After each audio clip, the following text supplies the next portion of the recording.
I found Black Panther: Wakanda Forever to be an excellent follow-up to the first Black Panther movie that came out in 2018.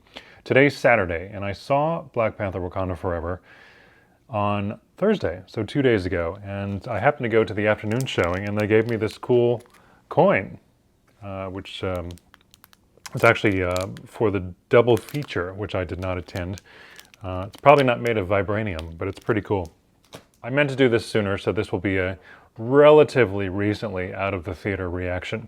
I have notes here on my iPad, but this might be a little stream of consciousness. I didn't take too much time to try to put anything in relation to the, following the sequence of the plot.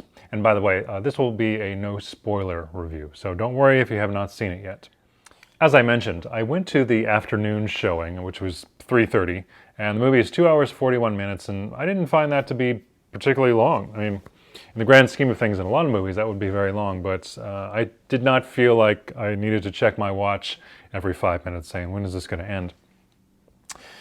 But when I did leave, the inside of the theater, the whole multiplex, in front of the concession stand and in the parking lot was absolutely packed. I had never seen in all my years as a pedestrian and a driver in that parking lot. I had never seen so many cars and so many people. So obviously this movie had a big draw. So the number one thing in terms of the overall sentiment of this is that you can really feel Chadwick Boseman's absence, which is very sad.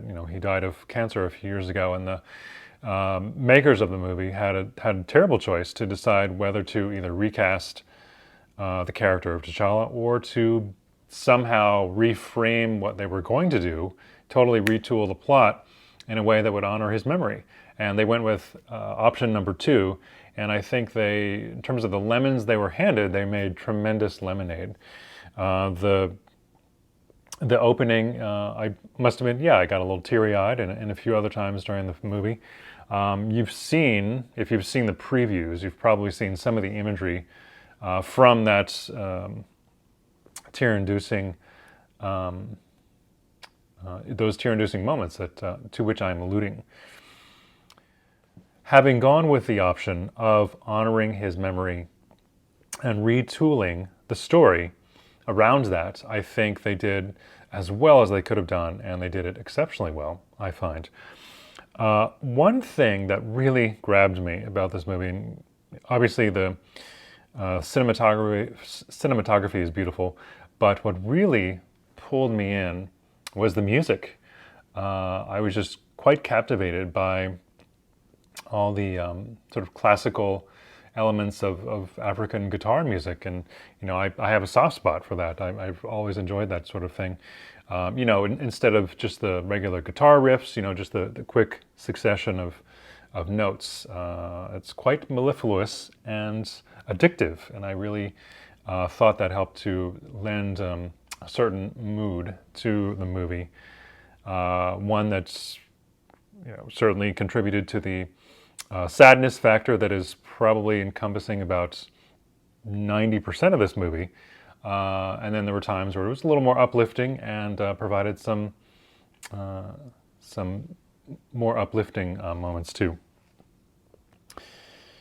And also, and not just the African rhythms, but since there's a lot of influence, I believe, from Mayan culture, in hearing the Spanish language, it sort of took me back to having spent some time in Mexico before and going to Teotihuacan, and also I'm getting a little stream of consciousness again, but some of the imagery of the primary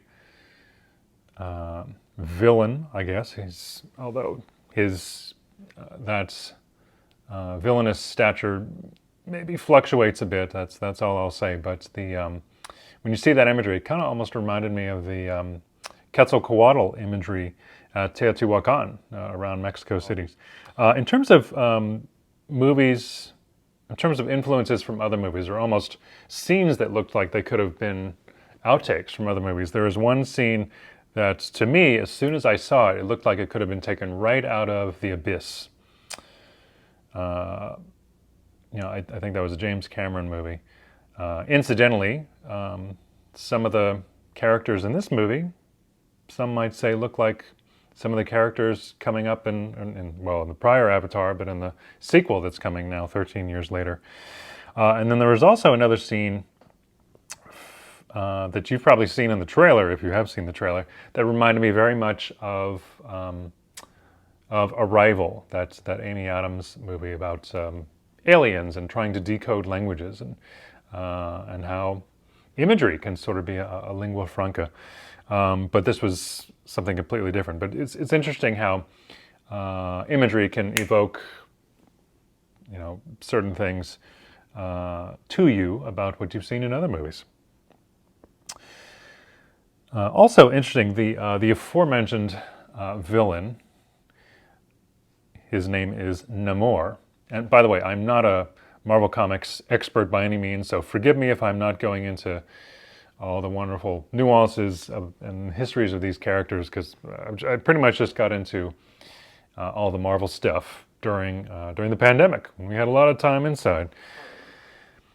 And as someone who is very interested in foreign languages, I found the explanation of the etymology of his name quite interesting. So that is something for you to discover if you share that interest in name origins with me. And then there was also a scene, several scenes actually, that proved, or that reminded me of plot details from Homer's The Odyssey. And if I say any more than that, I'll probably be giving away a lot of it. But these scenes were something that really helped to move the plot along in terms of trying to ascertain how to handle these world problems that are coming up within the context of this movie. And then, as I said, the movie's quite sad. It's all about trying to deal with the grief of, unfortunately, the death of Chadwick Boseman in real life, and his character T'Challa in the movie. And so you could tell also that the actors and actresses were really most likely acting not just from trying to imagine themselves about having to deal with grief of this fictional character, but having to deal with grief of this actual person. So those performances really came across the screen, and I think that was probably cathartic, but and endearing to us, the spectators. And they all did such a great job, and I think particularly Angela Bassett. I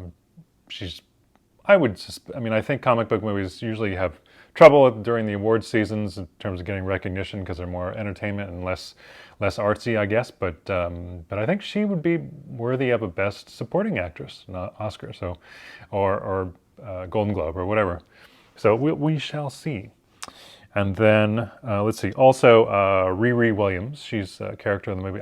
Forgive me, I do forget the actress's name, but the girl who played her, she was a really nice element of a little bit of comic relief from the seriousness of the movie. But she also showed her intelligence, and she seemed to be kind of a nice. You could see the Tony Stark-like machinery brought back into play in a Marvel movie, so that was cool. And then last thing I'll say, because I've been rambling, and I'll probably get better at these the more I do of them, is the mid-credit scene. It was something that was quite emotional, and gives you some suggestion as to where the MCU might be going, maybe not in the immediate future, but as we lead up to Secret Wars within several years, which is the next big Avengers project that will culminate this particular phase, or the next couple of phases, I believe. So that is my non-spoiler review, very much all over the place. My apologies. Thank you for watching, and I'll see you again.